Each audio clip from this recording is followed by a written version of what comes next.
Welcome to Table Flippers Podcast, outreach of Greater Worship Christian Church here in Lancaster, California. I am your host, Robert Enos, along with Chippy the Chipmunk. Oh, my adoring fans. Get ready for a huge dose of reality and a huge dose of common sense. You said it, brother.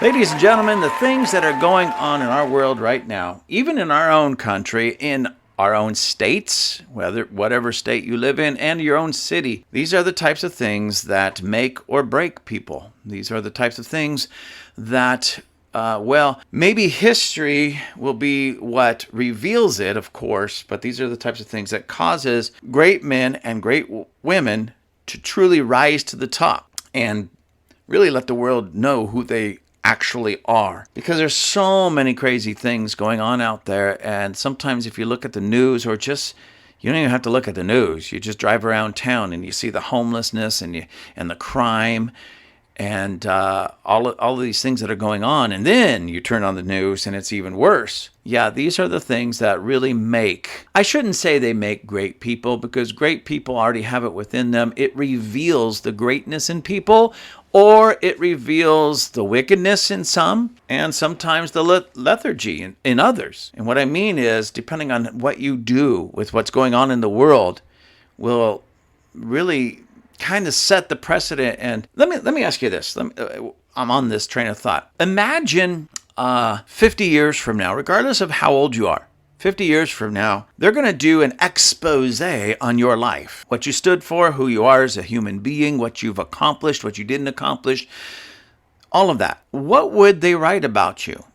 Now, if you're young and you got your whole life ahead of you, you still have time to make that decision about what's going to be written about you. If you're a little on the older side and you know that while you don't have 50 years on this earth left, then pretty much it's already set in stone. So what are they going to write about you? What are the historians going to write about you? But regardless, if you have breath in your body, do you realize that you still have time to create a legacy, if you will? So it's not that we won't create a legacy or leave a legacy.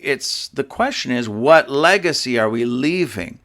Let's put it in money, because every one of us understands money. What type of inheritance are you going to leave behind you for your children or your grandchildren? Okay, I mean, imagine, you look at your bank account right now and you realize, I got 50 cents. That's all I'm leaving them. Well, that's not very good.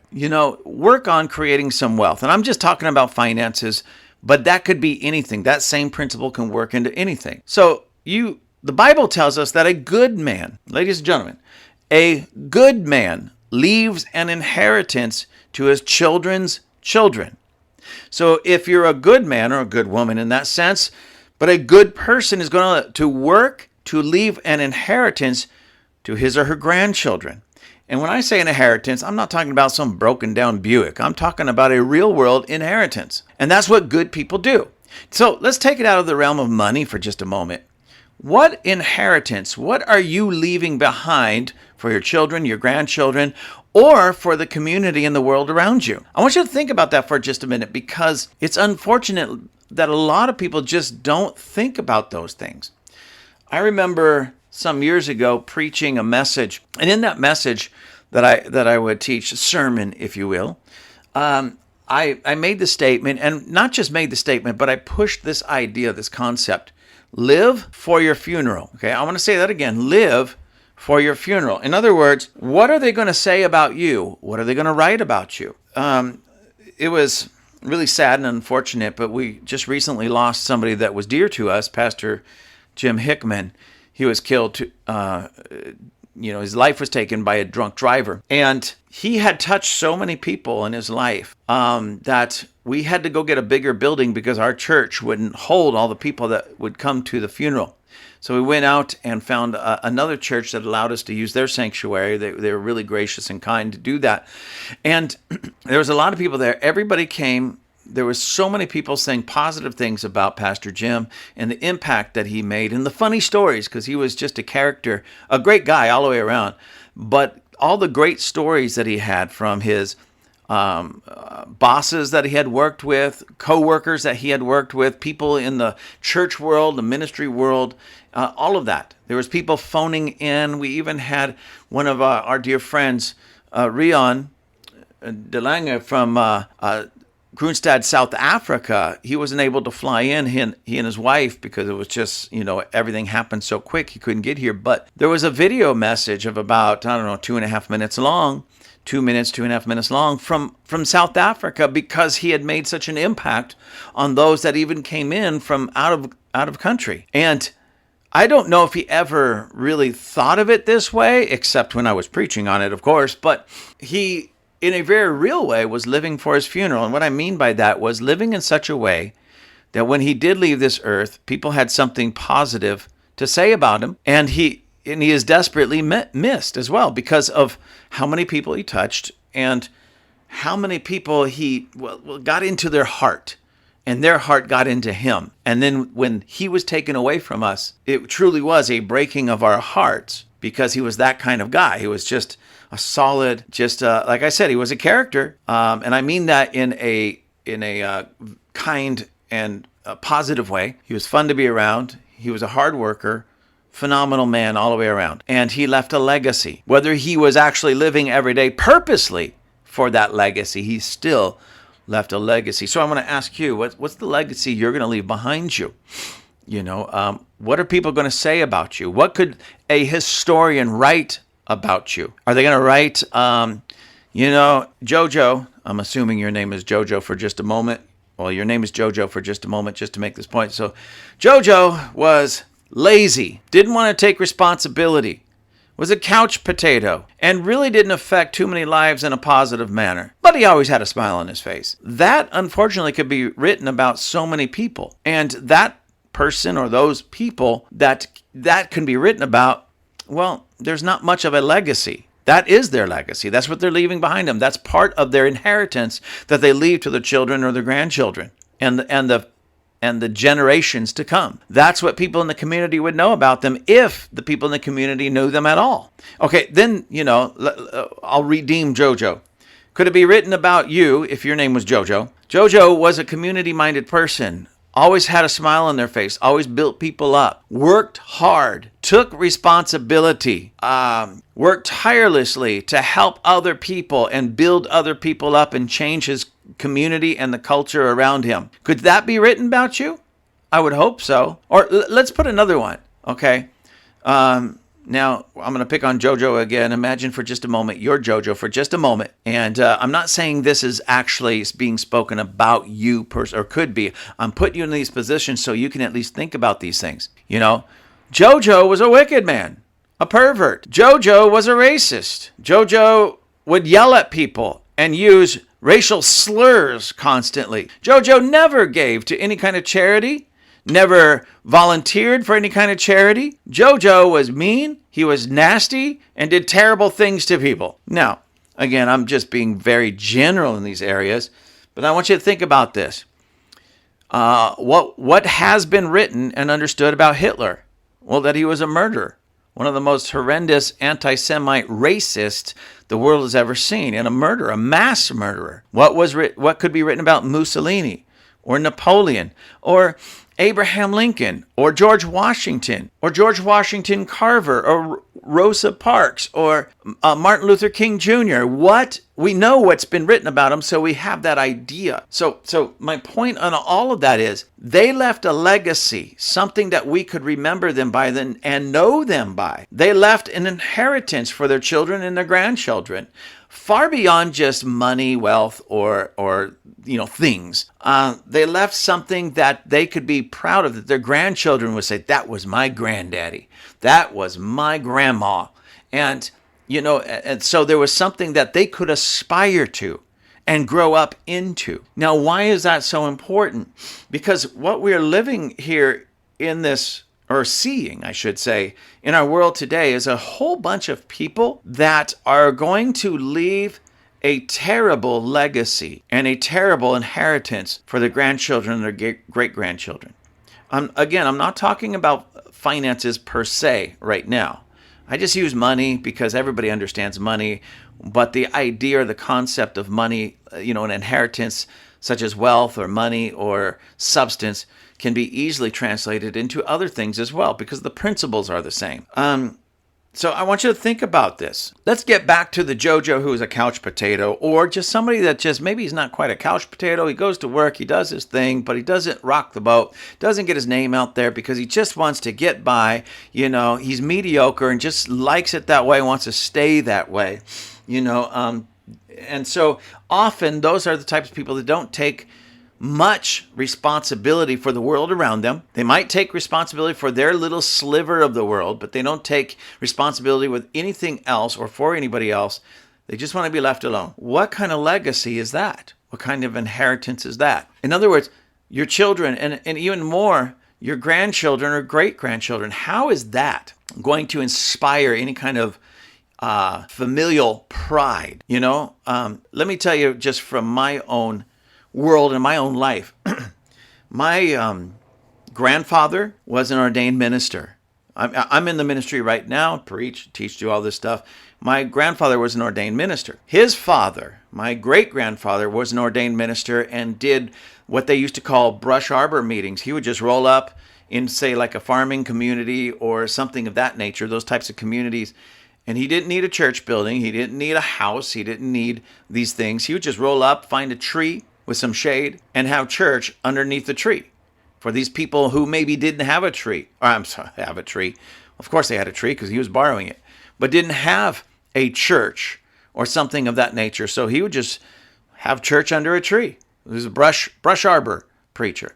My great-great-grandfather was also a preacher and again would minister, and they all were around that Oklahoma, Arkansas area.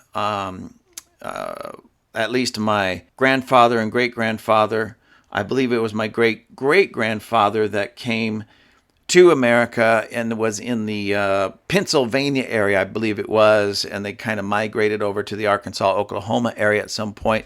But they were all preachers. They were all teachers of the gospel, and they were all about helping people. And that's, I didn't get any money from them. I didn't get any financial inheritance from them because none of them were what I would say extremely wealthy. They were all business people, but it was more like small business construction primarily, but they were preachers. That inheritance is mine. It was passed to me. That legacy, it's now part of my legacy of who I am. And because of that, now I'm a preacher. My own kids have all been to Bible college, raised up in the church, love Jesus, serve God because of that legacy, because of that inheritance. So the question again that I have for you, what's the legacy? What's the inheritance you are leaving for your grandchildren, your great-grandchildren? What's the inheritance? I hope to God that you're able to, leave them some money, some houses, some cash, some cars, a business, things of that nature. But beyond that, what's the real true inheritance, that culture-changing, society-changing inheritance that you're leaving them? Melancholy, couch potato, or go-getter? Let's take some responsibility. And even those who aren't taking responsibility for themselves, number one, let's be a good example for them, but let's push them to take responsibility for their lives and their actions. I was part of this event called the Summit with TP, Turning Point USA, Charlie Kirk, called the Summit. It's a men's ministry, if you will. And one of the things that we were told over and over and over while we're going through this process was men do hard things. Men do hard things. And that was pressed into us. That if you think being a man you're going to have such a soft, easy life, well, guess again, Skippy. No, men do hard things. And what I have found, and it kind of sickens me, is there's a lot of men in general, but especially our young men, like that high school, junior high, or not junior high, but a college age level right now. They want everything handed to them. They don't want to work hard. More and more and more on social media, I see these groups popping up about how they want the minimum wage increased so that they can just go get a job, maybe flipping burgers, and have what they call a living wage, and be able to raise a family of 4, buy a house, buy a car, all of that on their first job. That should be their introductory job into the work world. That shouldn't be a career job. That should be the job that they go to get some real world experience so that they can get a better job and then get some more experience and then go get a better job until they land into the career that they have prepared themselves for. But you see, more and more and more, they don't want the process. So guess what the legacy is that they're leaving for their children and their grandchildren, and what they're attaching to their family name: laziness. And some of them will go as far as to just call it for what it is. We want socialism. We want communism. We want Marxism. We want an ism that will pay me money for doing as little as possible. They don't care what the ism is. Socialism, Marxism, communism, lazyism, whatever it is. So think about it, ladies and gentlemen, for just a moment. That's the legacy that is now attached to their name, and because of that, to their family name. I used to tell my kids all the time that the family name is far more important than you understand and realize, because I didn't really realize it as I was growing up because nobody ever told me this. But we should live in such a way that brings great honor to our family name, so that when that name is spoken, even if it's 50 years from now, oh yeah, I've heard of those Enuses. They are awesome people. They are powerful people. They are right on people. They did this, this, this, and this. And there's a memory.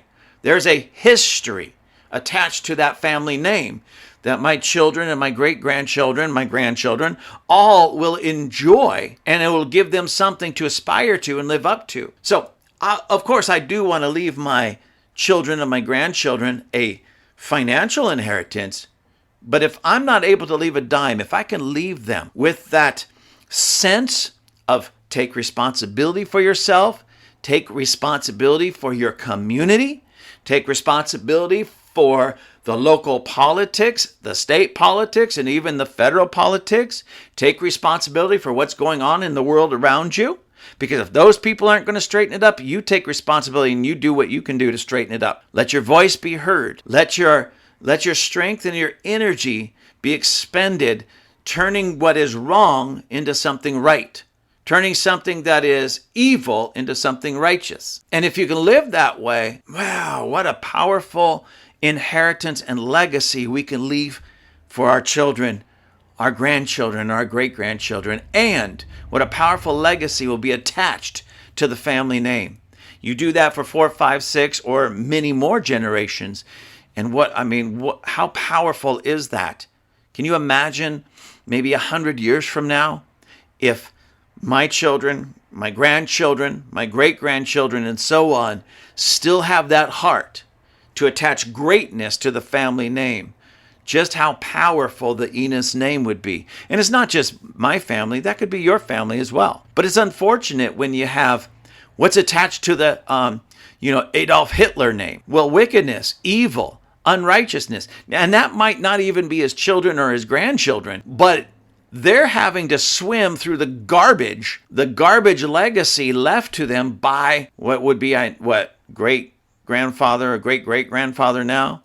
So all the Hitlers after them, by the way, that was the last name. So all the Hitlers after Adolf Hitler still have to deal with the wickedness that he brought on the family name. And we could even bring that more home. How many families, how many children or grandchildren or great-grandchildren have had to swim through the murk and the muck attached to their name because of some alcoholic that was in the family, alcoholic grandfather or great-grandfather? Or what about child molester, pedophile grandfather or great-grandfather? Or it could be anything. Drug dealer or drug addict, or just a lazy bum. Great poverty in the family, even though one of the grandchildren or great-grandchildren could have broke through, or even the children broke through and become extremely wealthy.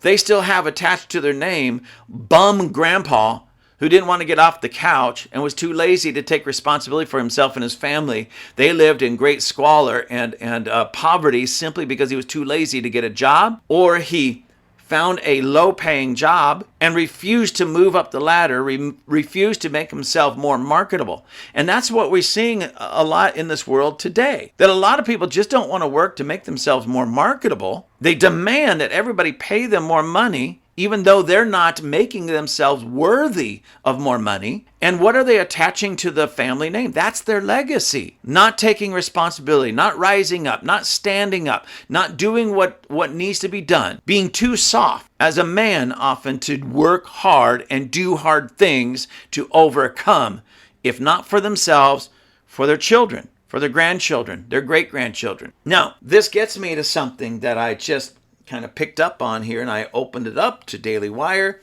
and this article jumped out at me that I want to share with you. And it says this.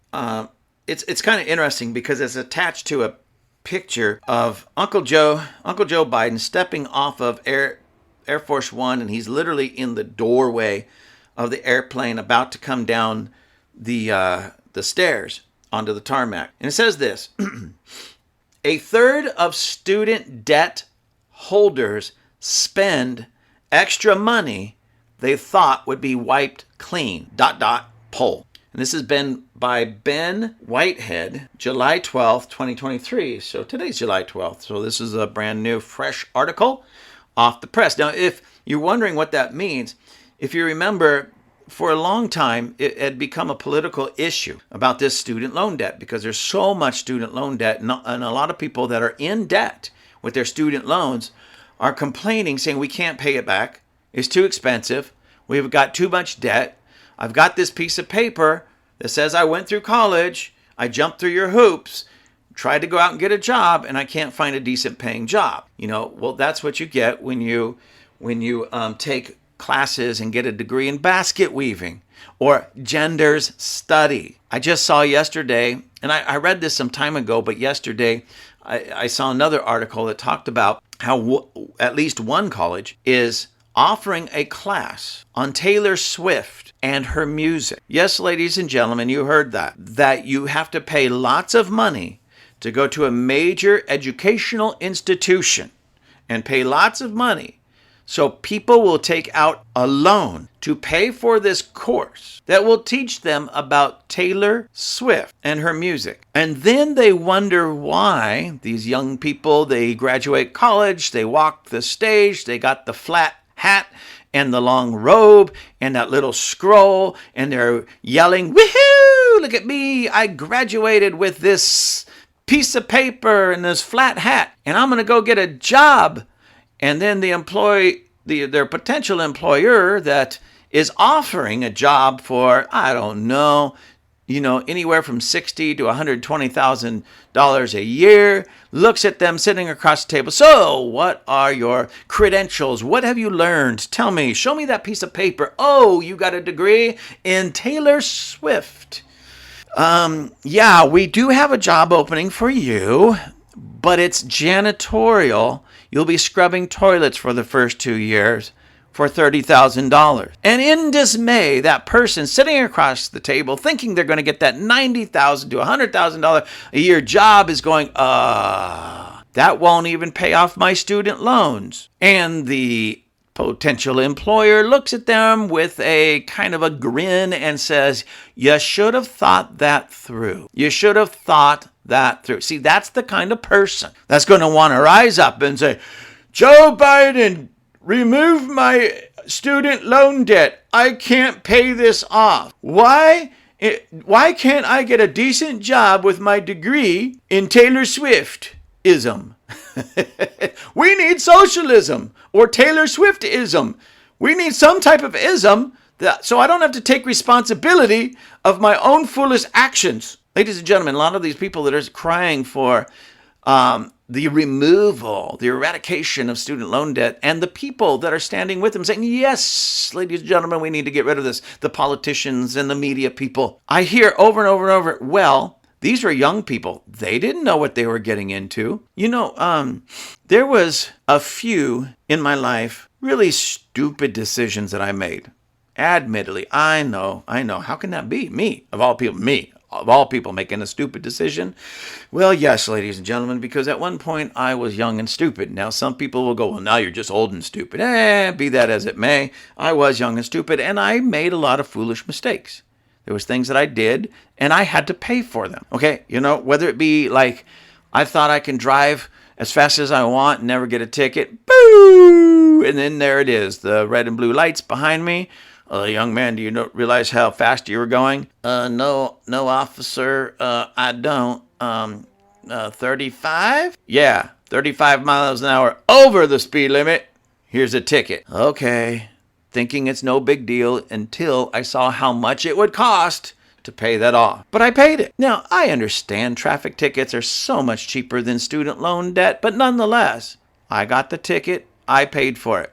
You took out the loan, you pay for it. It's understood that this is one of those things you can never claim bankruptcy on. You can never renege on paying it. You have to pay this back. So, number one, one of the legacies that we should teach our young people is, okay, number one, you want your children and your grandchildren, your great-grandchildren to look at you and say, wow, my dad, my grandfather, my great-grandfather was brilliant when it came to these things. He didn't pick some stupid Taylor Swift class to go to. He picked a subject that when he got out of college, he could go find a great job that not only would help him pay off his student debt, but he had enough money to buy a house, buy 2 cars, and put his family through college and give them a great life. That's what we want to leave for our children. And you know what? Very few of you face tattooed, face pierced, purple haired young people are ever going to do that, because that's not real world.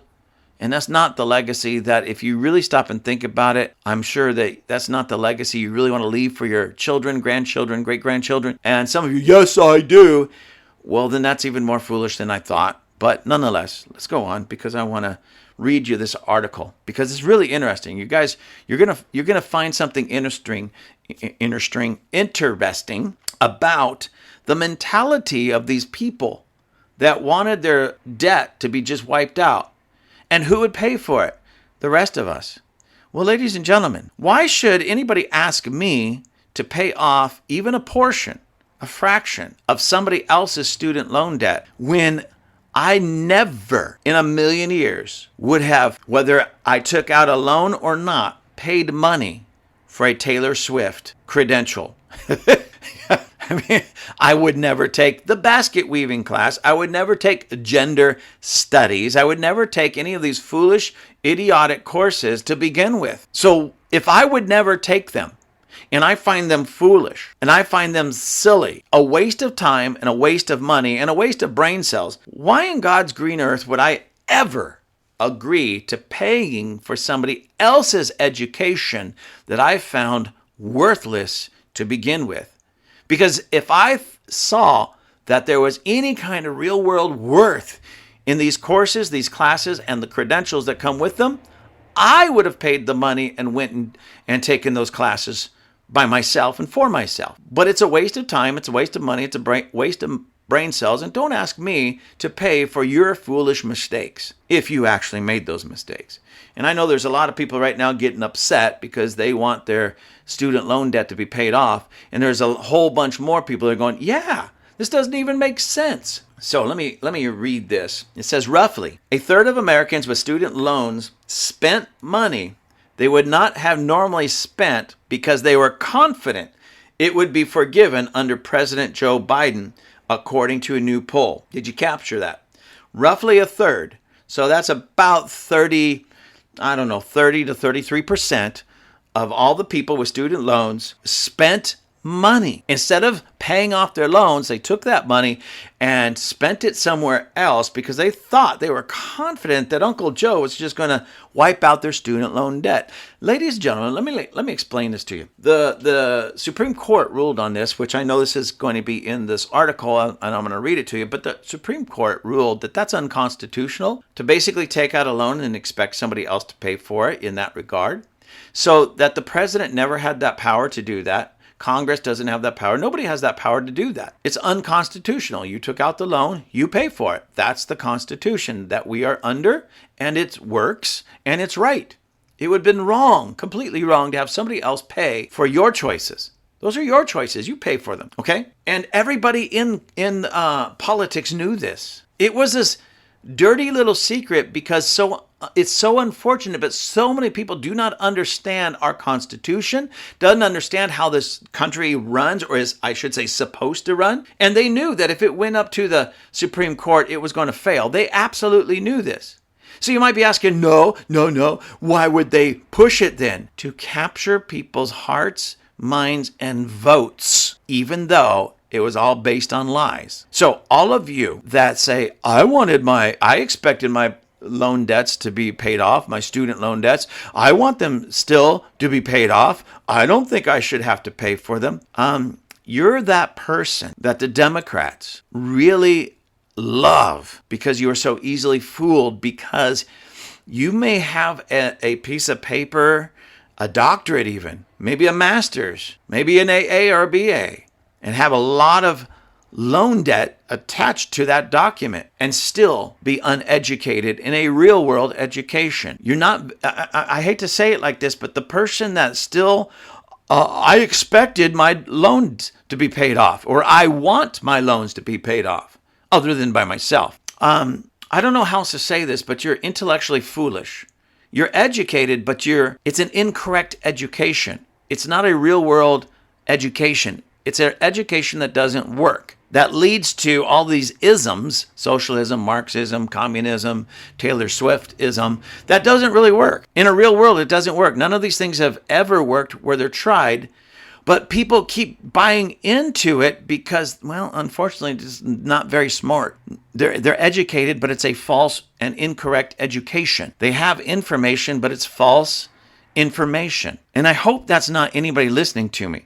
But if it is, I'm going to tell you how to get out of this. Okay, I'm going to tell you how to get out of this. Put your ears real close to the speaker, because this is good. This is gold, ladies and gentlemen. This is gold. I'm going to tell you real briefly, real quickly, and it works 100% of the time. 100% of the time, okay? How to not just get out of your own student debt, how to get relief from it, get out from underneath it, but really how to make life work for you. Are you ready for this? Pay attention. Take responsibility for yourself. Take responsibility for your choices. Pay off your own debt and go make something of your life. Don't look to a union. Don't look to Uncle Joe. Don't look to anybody in the White House. Don't look to anybody anywhere else. You can do it. You can make it on your own. Don't look to socialism. Don't look to Marxism. Don't look to communism. Don't look to Taylor Swiftism. Go out and make a life for yourself. Work hard and take responsibility for yourself. Continue to make yourself more marketable, and the market will end up paying you what you are worth. That was gold, ladies and gentlemen, but there's nothing new there. That's worked for thousands upon thousands upon thousands of years. People since the dawn of time. Now, I don't know who Dawn is, but apparently she has a watch. So the dawn of time, some of you got that. That's a dad joke. It's worked. It's never stopped working. It will always work, regardless of what's going on in the world around us. Those who take responsibility for themselves and work hard will end up making it. Those who are always looking for somebody else to do it for them, they'll never make it, ever. They're at best, they're mediocre, and mediocre really never comes out on top, ever. So stop being mediocre. Show the world who you really are. Pull your boots up by the bootstraps and make something happen. Anyways, let me continue reading this. This is fascinating stuff, ladies and gentlemen. It says the poll by intelligent.com surveyed 977 people who would have qualified for at least $10,000 of debt relief under Biden's student loan forgiveness plan, which was struck down by the Supreme Court last month. Of those, 1 in 3 said they spent extra money because they were assuming forgiveness, with many spending that money on things like, get this, ladies and gentlemen, they spent money on things like vacations, retail items, even alcohol, drugs, and gambling. Now, before I read any more, I want to point out the obvious. So these people, again, at least a third of these people with student loan debt, according to this poll, spent what should be sent to pay down their debt. They were spending money on vacations. Now, as much as I like to vacation, that's not a necessity. But getting that student loan debt paid off is. So instead of paying, sending that money to the place that they needed to, they took a vacation. Some of them bought retail items. Now, I don't know. Maybe some of those items were a necessity, but my assumption is that they probably were not a necessity because this is extra money that they were paying instead of paying on their student loans. And then still it says some of them even spent that money on alcohol, drugs, and gambling. Alcohol, drugs, and gambling. So if these people that are screaming, pay off my student loan debt, and demanding that government pay off their student loan debt, which is, there's no such thing as the government doesn't have any of its own money, ladies and gentlemen. It's my money, it's your money that they've robbed from us. So what they're screaming is, hey, politician, hey, Uncle Joe, I took a Taylor Swift class and now I can't get a job. So take the money that you robbed from everybody else and pay off my student loan debt. Because as much as I like Taylor Swift, she's just not paying my bills. Well, what did you spend that money on then? You had some money. What did you spend that money on? Well, I went on vacation, bought alcohol, drugs, and I did some gambling. It's my money. You can't tell me how to spend it. Well, if you're not taking responsibility for your life and you expect other people to do your life and work your life, then yeah, I think somebody somewhere has the right to say something about it. That's why I'm saying something about it. Anyways, let me go on. It says the Supreme Court decision is a cold shower for those who had their hopes pinned on a $10,000 relief. James Allen, who founded personal finance website bullpen.com, told Intelligent, it's like waiting for a tax refund only to find out the IRS made a mistake. And ladies and gentlemen, that's a whole nother thing for me on a personal level. The tax refunds and all that nonsense. But anyways, let me go on.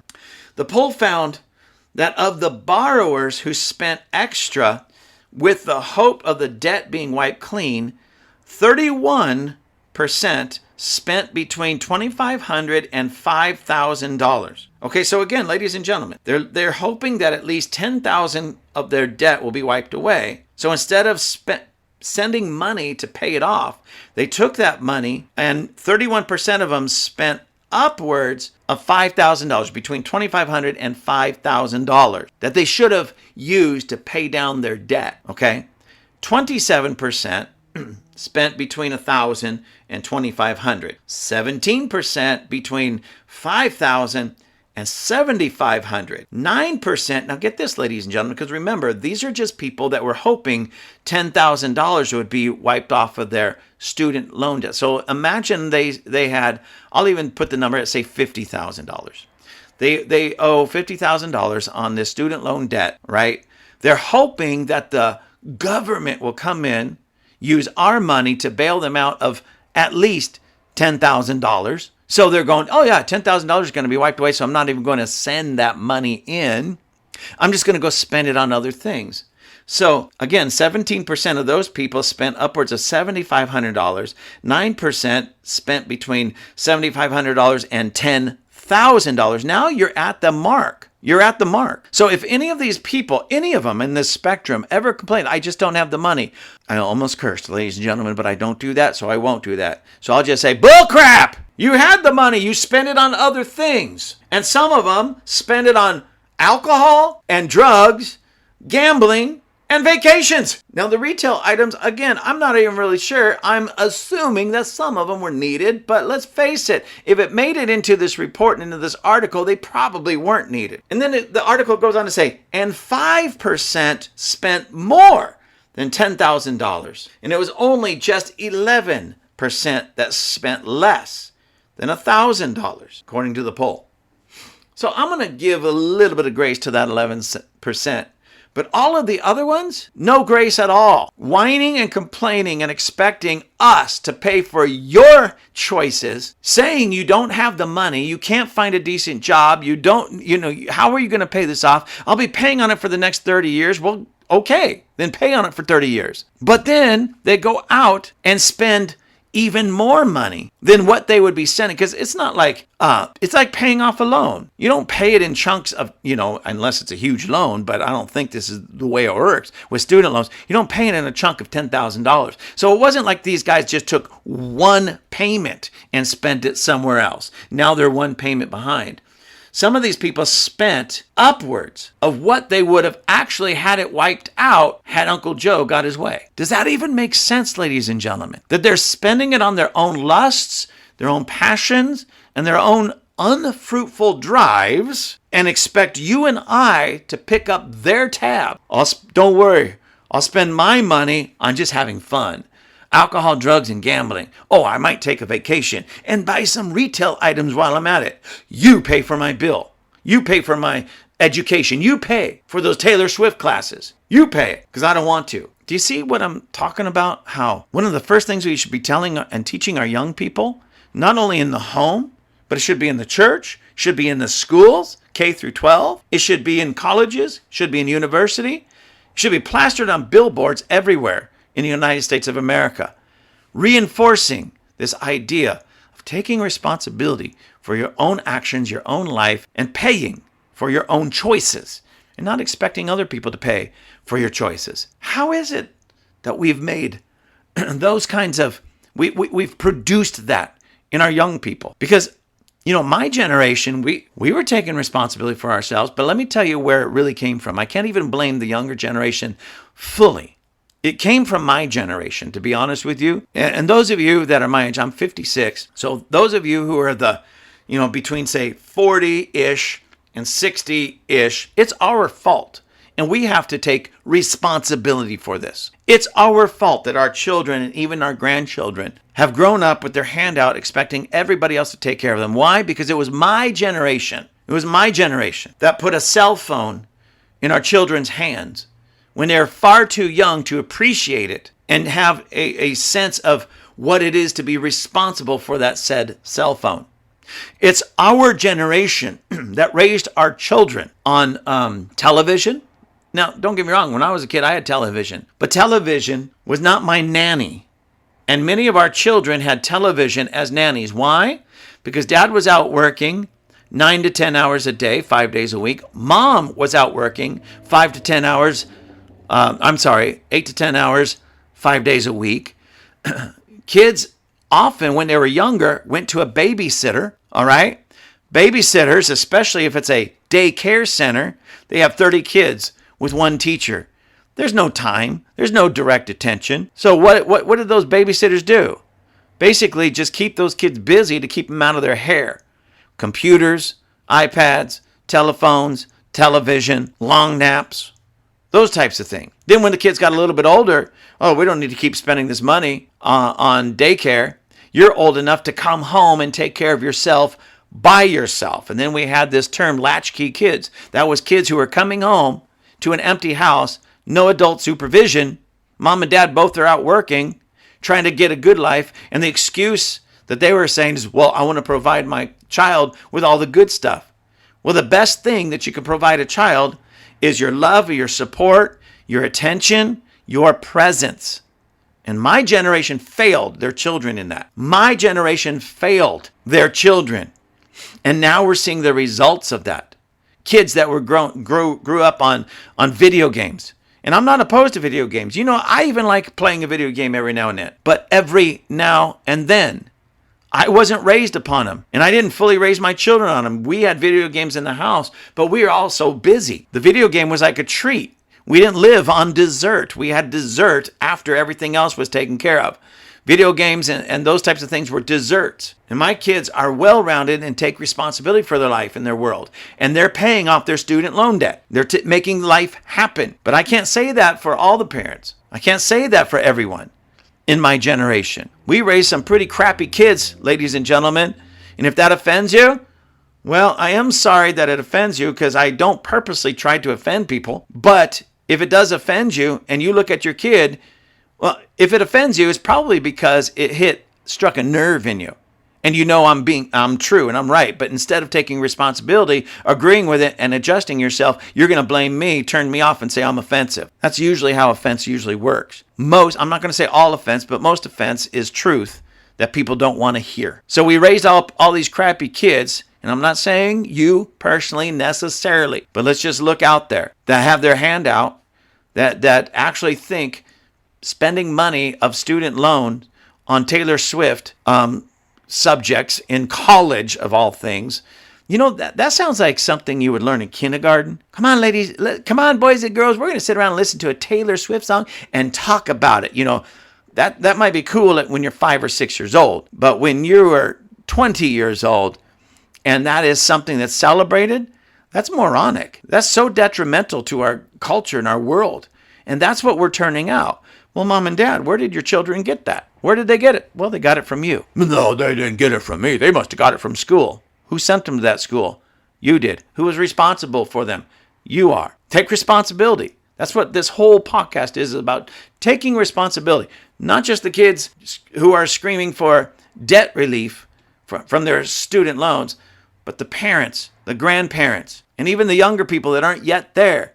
Yes, okay, rule number 1, take responsibility. Quit blaming other people. Let me fix what I broke. Anyways, let me go on, because this is not a long article at all, but I'm making it longer than I should, of course. Anyways, it says, as for what they were spending that money on, the poll found that most respondents who said they spent extra cash did so on retail items at 44%. So 44% of all the people in that poll said they bought retail items. The second most common expense was paying off other debts, which 30% of respondents said they did. Other expenses included home and auto payments, childcare, down payments on vehicles and homes. Do you see how they were banking on this money being wiped out, which was unconstitutional? Anybody that knew anything about anything knew that would not fly. Okay, so they had these false hopes. Again, their fault. But we were told by the government. Yes, exactly. You were told by the government and you believed them. You're at fault. You're at fault, Skippy. Anyways, let me go on. Don't get off. Get my blood pressure up. So, 37% they paid off other bills and stuff. Childcare, down payments on vehicles and homes and all that good stuff. So they're out buying cars when they should have been paying off their student loan debt. About 20% of respondents said they spent that extra money on vacation. So 20%, 20 out of 100, spent extra money on vacations. The poll found while 8% used it for alcohol or drugs. So for every 100 person, 8 of them bought extra alcohol and drugs. 7% used it for gambling. So put 8 and 7 together, that's 15% used it for alcohol, drugs, gambling. 3 things that absolutely nobody needs to spend money on at any time. They were indulging themselves. When they should have been paying off their bill, hoping that Uncle Joe could pass a law and force you and I to pay for these alcoholic, drug addict, gambling nuts who took all of this student loan debt out, and now don't want to pay for it. Why should you and I get stuck for that? Those aren't even my children. That's not even my children. Now, let me say this. Let me go on with this. Over half of borrowers now say they don't feel prepared once student loan debt repayment starts back up in October, with 35% saying they're very unprepared, 23% saying they're somewhat unprepared. Over a quarter of respondents also claimed they might refuse to pay the $10,000 that would have been forgiven under the president's plan. So now you have, it says over a quarter, so over 25%, 25 out of every 100 that have that student loan debt are saying, we're going to refuse to pay it. We're going to refuse to pay that $10,000 that should have been wiped away. I remember in history class learning that, especially in Great Britain, but I believe they had it here in the United States of America, they had debtor's prison, that you could go to prison until you paid off that debt. Now, I don't know. I'm thinking maybe they should reopen some debtor prisons or some type of forced payment plan until that student loan debt is paid off. I don't like that because I don't like the government in my pocket at all. Yet at the same time, if you're like me and you don't like the government in your pocket, the number one thing, first thing you do to keep the government out of your pocket is you keep the government out of your pocket. You don't take out the debt, the loan in the first place. But if you feel you had to, or if you already did and it's too late, well, you're stuck with it now. Pay it off. I've heard people say, I'll never be able to pay this off. Wait a minute. Many people have loan debt upwards of $100,000. I mean, that's ridiculous to me. How many Taylor Swift classes did that person have to take to get that, far in debt. But nonetheless, let's say $100,000. You can pay that off. I'm not saying it's fun. I'm not saying you won't pay on it for a long time, but you can pay it off. If you can go out and buy a house, not if, many of you are paying on homes that are $300,000 plus, okay? And you have a 30-year mortgage where if you keep paying on it, you'll pay it off in 30 years. Well, if you have a $300,000 house and $100,000 in student loan debt, that student loan debt is a third of what your house cost you. What you should have done is taken the time to pay off the debt first, then go buy a house. Well, you can't, yeah, that's what you should have done. Get rid of that first and foremost. That's your number one goal. When you get out of college, get out of university, and you got your Taylor Swift degree, go out and get a job and pay off, not just pay down, pay off your student loan debt, and don't even expect anybody else to come along and help you at any point or any time.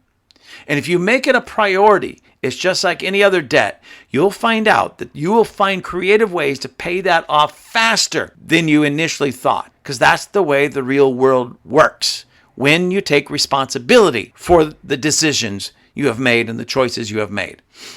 Let me finish this because I'm almost done. Last month, the Supreme Court struck down Biden's loan forgiveness plan in a 6-3 decision, saying the secretary asserts that the HEROES Act grants him the authority to cancel $430 billion of student loan principal. It does not. We hold today that the act allows the secretary to waive or modify existing statutory or regulatory provisions applicable to financial assistance programs under the Education Act, not to rewrite that statute from the ground up. According to the White House fact sheet from August, 26 million Americans had applied or were eligible automatically for debt relief, which applied to people who make less, listen to this, ladies and gentlemen, that make less than $125,000, or couples who make less than $250,000.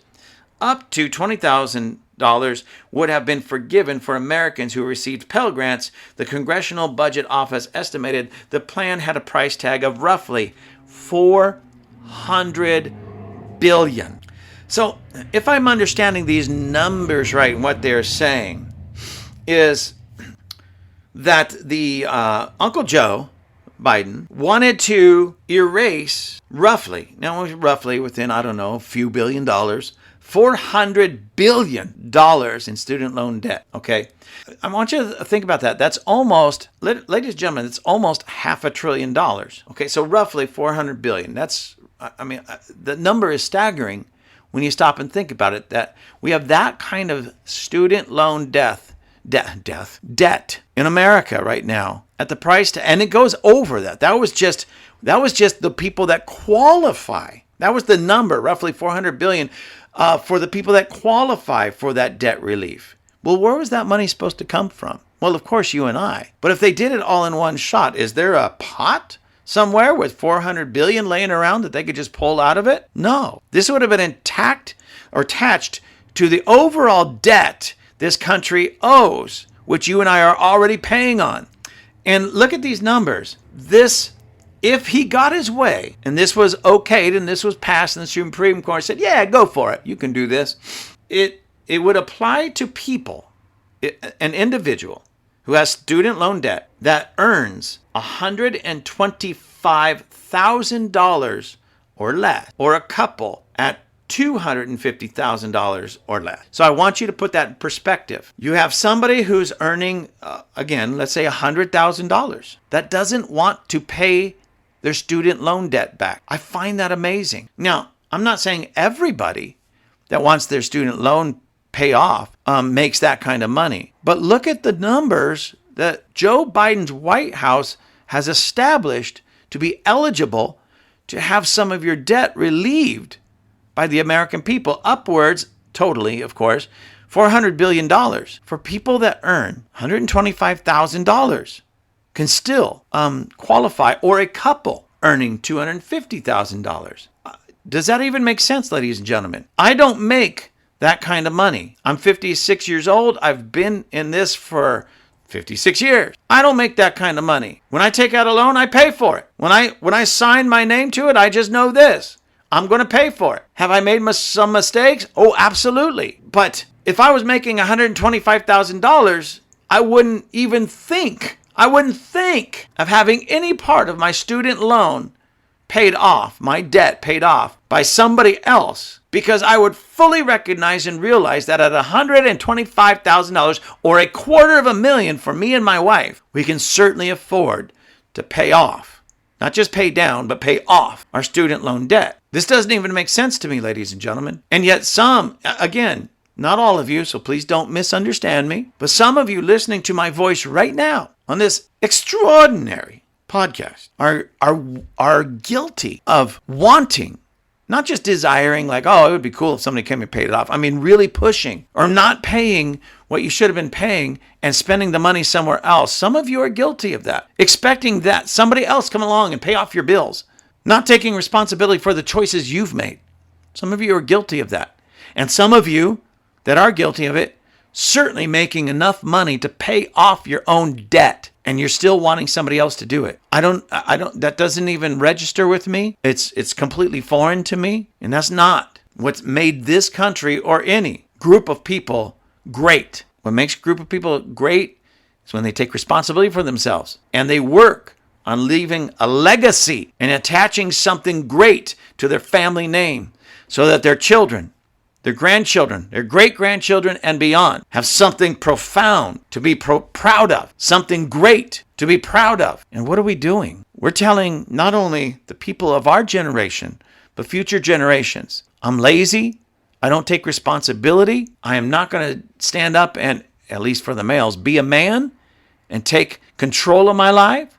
I'm going to blame other people and expect them to do the work I should be doing. That's the legacy that many of us are leaving. And to me, that is sad. That is sad. That's not what men do. Men do hard things. Men rise up to the challenge and do hard things. And if paying off that student loan debt seems hard to you, great, do it. And when it's all paid off, you've proven to yourself and the world around you that you can make it, that you are a man, or in some cases, you're a woman that can make things happen. So rise up, get busy, and go take on the world, change the world. And how do you do that? Simply by taking responsibility of your own life and your own actions. Ladies and gentlemen, I want to leave you with this. Live for your funeral. What will they say about you? Thank you for choosing Table Flippers Podcast. To find our merchandise page, go to gwcclancaster.org. Then find the Table Flippers link, click on it, and it'll take you right there. Until next time, have a fantastic day. Say goodbye, Chippy.